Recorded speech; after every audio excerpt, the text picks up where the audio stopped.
Good afternoon, everybody. Talking about bringing kids up. Long time ago, we used to have the use of a house in Rossnowla. And when I was in the inner city, then we brought some kids up regularly at weekends. So we brought this group of kids up anyway. And they went out in the middle of the night and they robbed a little sweet shop, which was down at the end of the road. And the next morning, about 7 o'clock, the guards arrived and wanted to search the place. And the kids were in absolute awe and admiration. How did the guards know it was us?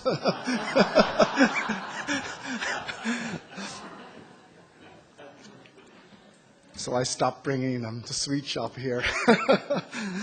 Anyway, I'm sure you'll agree that was one of the best mornings I've had, I must say, and for a long time.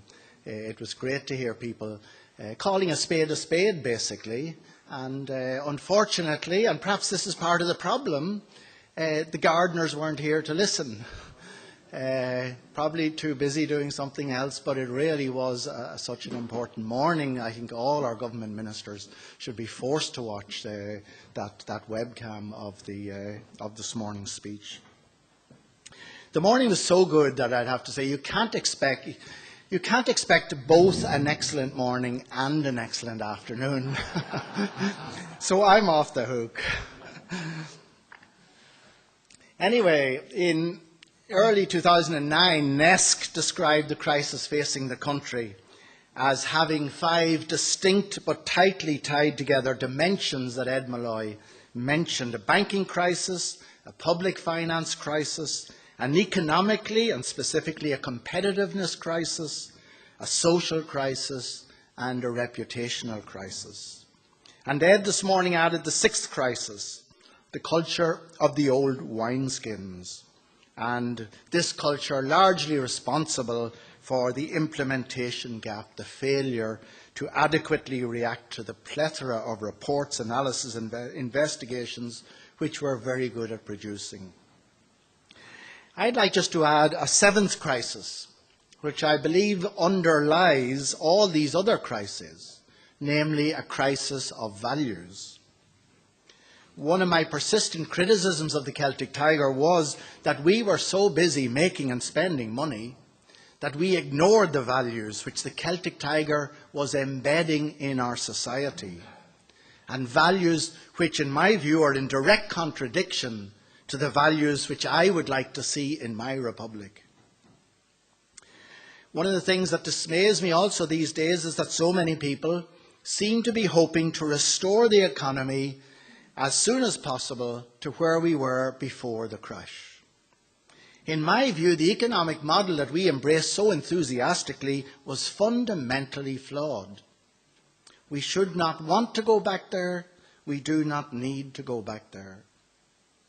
So to describe the republic that I'd like to see, I'm going to begin first by outlining what I see were the values that were embedded in the economic model which gave us the Celtic Tiger, and then to outline the values which I would like to see the republic I would want to uphold. 2 fundamental fatal flaws, economic flaws in that economic model. The first was the economic model that gave us the Celtic Tiger was incapable, both at home and globally, of giving everyone a decent standard of living.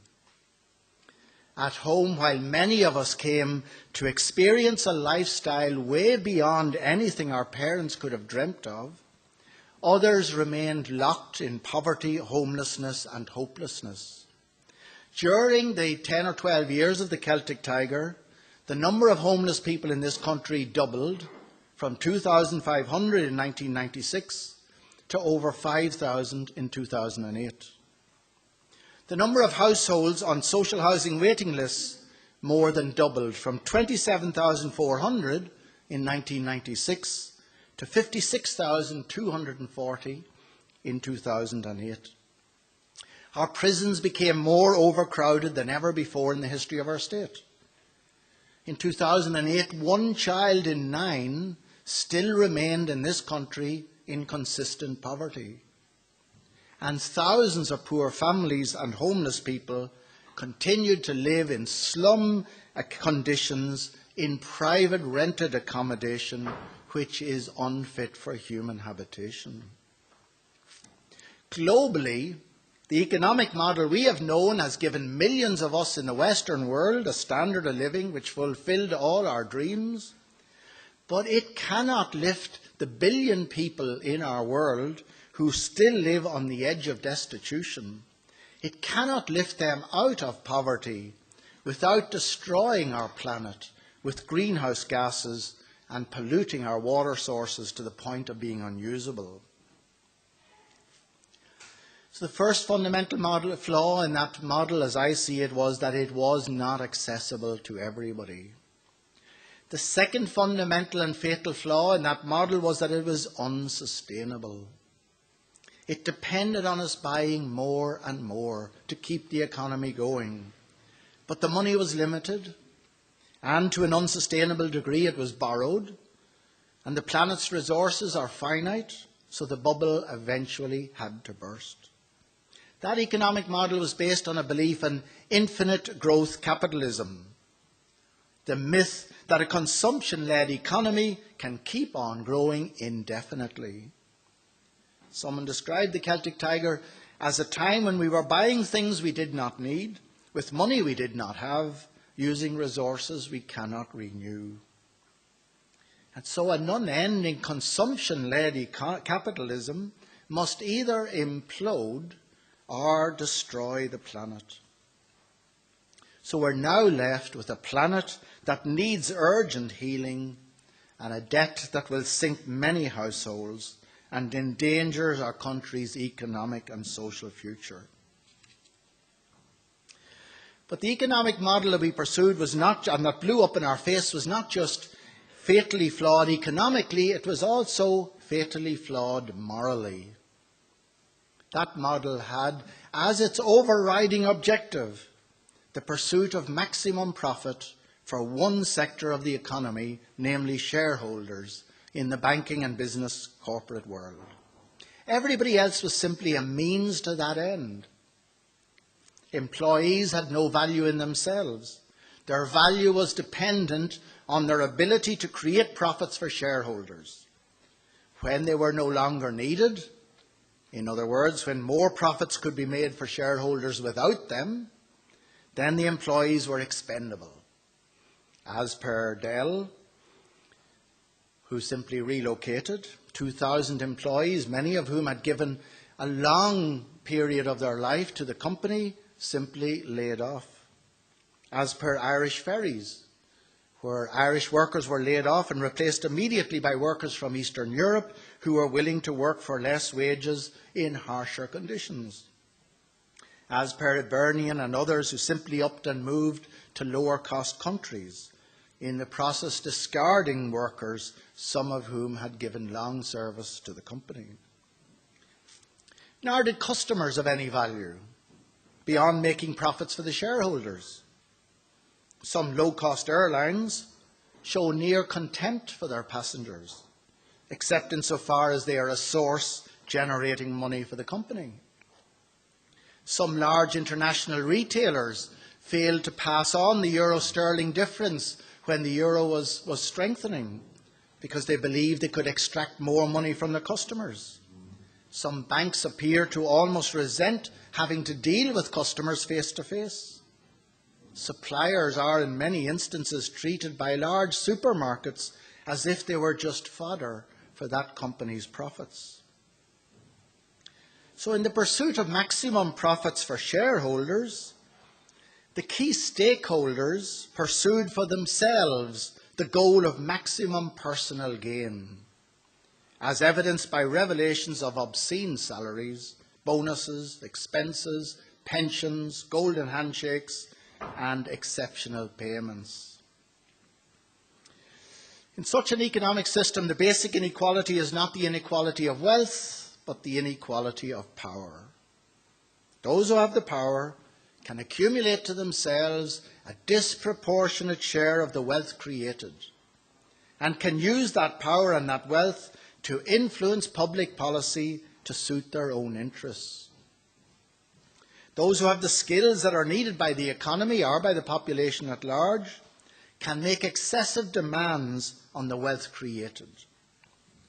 Thus, company directors, lawyers, other professionals whose skills are needed for the functioning of the economy can demand obscene payments. Hospital consultants whose skills are necessary for the health of the population can demand excessive salaries, although it might be argued that others are far more important to the health of the nation, such as refuse collectors. But their skills, unfortunately for them, are not confined to a select few. Thus, an economic system which was driven by the desire to benefit one sector of the population, devaluing everyone else in the process, allowed those who had the power to derail or sabotage that system to make exorbitant demands on the wealth which everybody, shareholders, employees, customers, producers and suppliers, all contributed to creating. Such a system had within it the seeds of its own destruction. In fact, the economic model in which we were so successfully implanted had exactly the same moral flaw as that which caused communism to implode. Communism sought to remedy legitimate grievances concerning the way society was organized and the economic model which underpinned that society. But its failure to respect the value of each individual, seeing them instead only as a cog in the collective machine, led to the political crisis which caused communism to eventually collapse. The dominant economic model of the past few decades equally fails to respect the value of each individual in society, seeing them only as a source of profit for shareholders. Of course, there are companies, company directors who do try to treat customers and employees with the dignity which is their right. But the economic model we have adopted creates huge ethical problems for such individuals, as their concern may place their companies at a competitive disadvantage within the system, and they may have to struggle with their consciences and almost certainly lose. What were the values then that such an economic model promoted? The first was clearly an excessive individualism. It was everyone for himself or herself. The subtle but clear message was, the economy is booming, get in there and get what you can. Nobody else is going to do it for you. Indeed, everyone else is a potential competitor and therefore a potential threat. A sort of Darwinian survival of the fittest. If you failed to participate in this economy and benefit from the wealth it was creating, and some got very left behind and felt very excluded and unvalued, it was your own fault. Sure, hundreds of thousands of non-Irish were pouring into the country to take up many of the additional jobs that became available. Thousands of FOSS courses were available if you needed upskilling. So if you remained unemployed, you needn't be looking for any sympathy. Now, we haven't time now to analyse the flaws in that perspective. But government policy reinforced this value, particularly under Minister for Finance Charlie McCreevy. He's come in for a bit of a hammering today. But particularly under him, where those outside the workforce benefited little from successive budgets. While Brian Cowen showed considerably more compassion as Minister for Finance, he fundamentally pursued the same policies. This excessive individualism weakened, sometimes to the point of disintegration, the sense of community.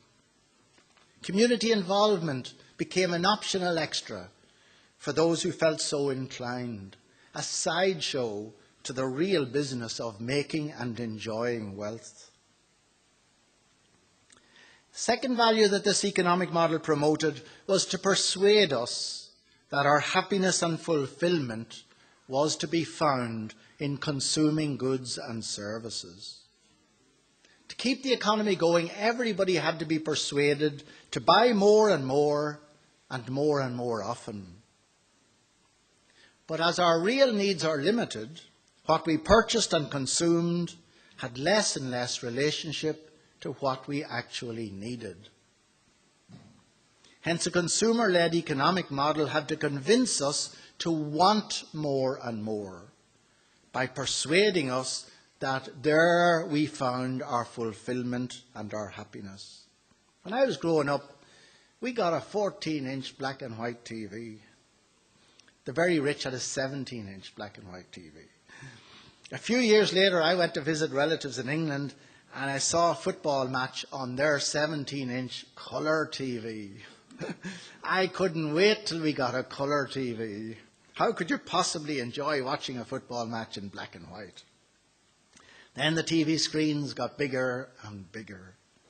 Then everyone had to have flat screen TVs. Then we were persuaded that to watch sports or documentaries, you had to have high definition TVs. In the next few years, we will be made to feel that we cannot do without three-dimensional TVs. More is better was the mantra of that economic model, with its variations such as bigger is better or newer is better. It sought therefore to persuade us that our needs are infinite and that they could be fulfilled independently of other people. It sought furthermore to promote the belief that everyone's value is dependent on their contribution to the economy. I'm struck frequently by people who 12 months ago were in good jobs, were made redundant and had to sign on the dole. And the constant theme that they talk about is how their sense of their own value and their own self-esteem takes a plummeting. They feel degraded going into the dole office, and they feel treated in a very degrading manner in the dole office.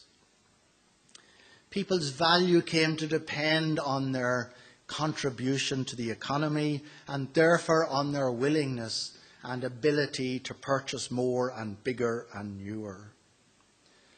We see that also in the deference that we have to people in authority. It was wonderfully refreshing this morning to hear people just call a spade and to criticise those in authority, because we tend not to do that, at least not to do that too publicly or not to do that too much to their face. And as two of the speakers said, that when they did criticise, their jobs were on the line. Third value was to ensure the continued expansion of the economic system. We had to be persuaded that our security is to be found in what we possess.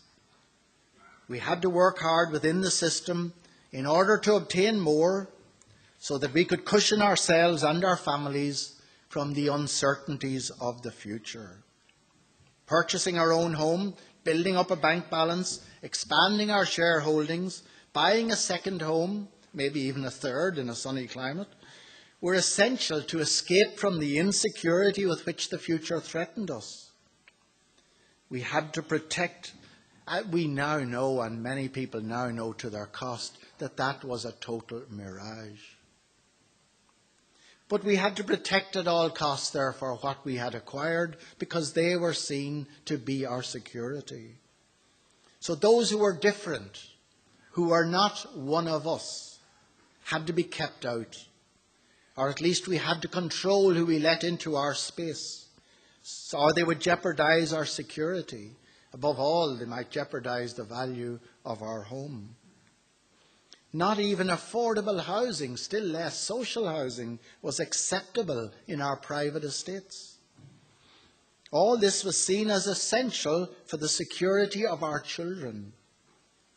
But as the goods and services of this world are limited, then the race to find security in economic terms pushes us into a competitive struggle with other human beings who become not the source of our fulfillment, but a threat to that fulfillment.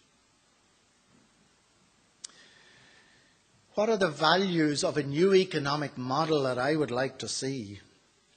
The dominant values would be, first, a sense of solidarity, a strong sense of and commitment to community instead of an excessive individualism. It is in community that we find our security, not in our possessions. It is in the solidarity of a community which will support us in our bad times and to which we can contribute in our good times. It is in that sense of solidarity with the community that we find our security. Second value, inclusiveness. It must be a society in which everybody can participate and feel valued, in which people don't feel excluded and unwanted, in which people don't feel they have no future here, they have to emigrate. Third value would be living well but simply, instead of an endless and restless pursuit of yet higher and higher living standards. Such a pursuit can never be successful. We always become dissatisfied with what we have. And indeed, the whole economic model depends on us becoming dissatisfied with what we have so that we go out and purchase more, go out and purchase bigger, go out and purchase newer. Fourth value would be a strong concern for others, particularly the more vulnerable, instead of the self-interest that came to dominate our society during the Celtic Tiger. The failure of developing that sense of solidarity and allowing that self-interest to dominate now threatens our future, because at a time when we need solidarity and we need everyone to shoulder their fair share of the pain that's involved, everybody is rushing to protect their own self-interest. And of course, those who have the wealth and the power to protect their own self-interest are clearly those who have benefited most from the Celtic Tiger. It is the vulnerable and the poor whose interests are not being defended. And the fifth value that I would like to see in an economy would be sustainability. A society that respects our God-given planet and recognises our obligation to provide security for future generations. So the question then I would ask is, how can we build an economic model that has the above values embedded in it? An economic model based on the myth of infinite growth capitalism must give way to an economic model based on limited but sustainable growth.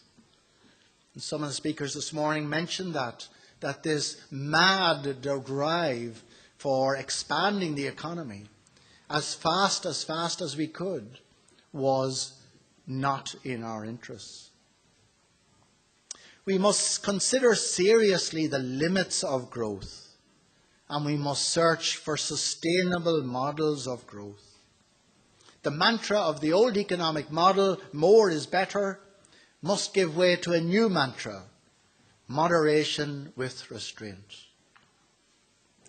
We can return to full employment, but not at the standard of living which was available to some of us during the Celtic Tiger years.